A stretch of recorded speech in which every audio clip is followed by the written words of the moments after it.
cari ganti.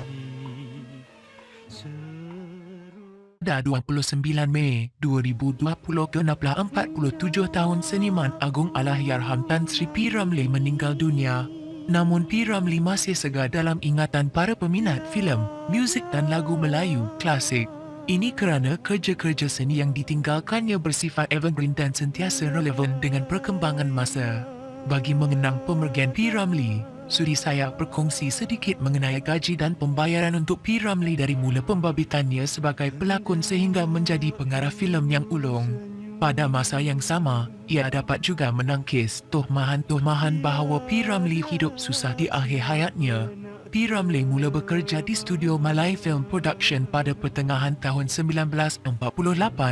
Tugasnya sebagai penyanyi tambahan dan pembantu kerja-kerja penggambaran seperti menolak doli, menjaga klub stick di samping meminjamkan suaranya kepada pelakon utama pada ketika itu.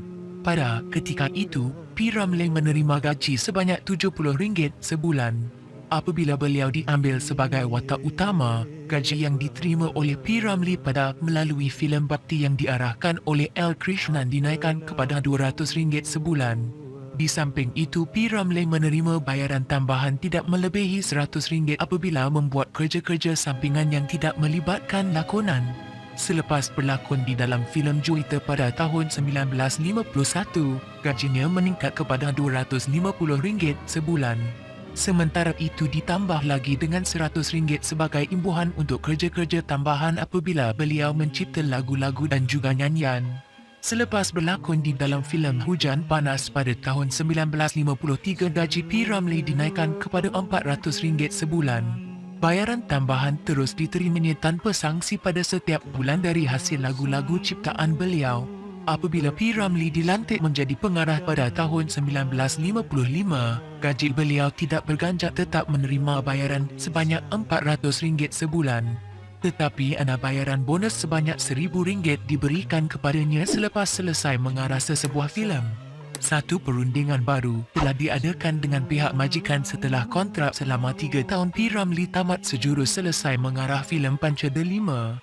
Rundingan itu adalah berkaitan untuk menyambung kontrak baharu P. Ramlee dengan pihak majikannya. Rundingan itu diwakili oleh wakil khas P. Ramlee, Musalmah yang juga seorang pelakon di MFP. Hasil dari rundingan itu, P. Ramlee tidak lagi mengikat kontrak selama 3 tahun seperti sebelumnya tetapi ikatan kontrak untuk sesebuah filem sahaja. Dengan termeterainya perjanjian baru itu, P. Ramlee menerima bayaran sebanyak RM30,000 untuk kerja-kerja membuat satu filem. Kerja-kerja itu meliputi penulisan skrip, mencipta lagu, berlakon dan juga mengarah. Kontrak khas hanya untuk P. Ramlee ini mengandungi syarat-syarat tertentu. Satu daripadanya, P. Ramlee mesti menyiapkan sesebuah filem dalam tempoh tidak lebih 60 hari. Jika lebih dari jangka masa yang ditetapkan, maka bayarannya akan ditolak sebanyak RM1,000 sehari. Bayaran sebanyak RM30,000 dengan syarat yang ketat itu hanya diterima oleh P. Ramlee bermula daripada mengarah filem Bujang Lapuk sehinggalah filem terakhir arahannya di Singapura, iaitu Tiga Abdul. Di Kuala Lumpur juga P. Ramlee menerima bayaran yang sama dari mengarah filem Sitor Harimau Jadian sehingga filem terakhir dalam kerjaya seninya Laksmana Durimi. Jika gaji P. Ramlee ketiga mengarah filem terakhirnya Laksmana Durimi juga sebanyak RM30,000, bagaimana dengan kenyataan sesetengah pihak mengatakan P. Ramlee hidup susah ketika akhir hayatnya?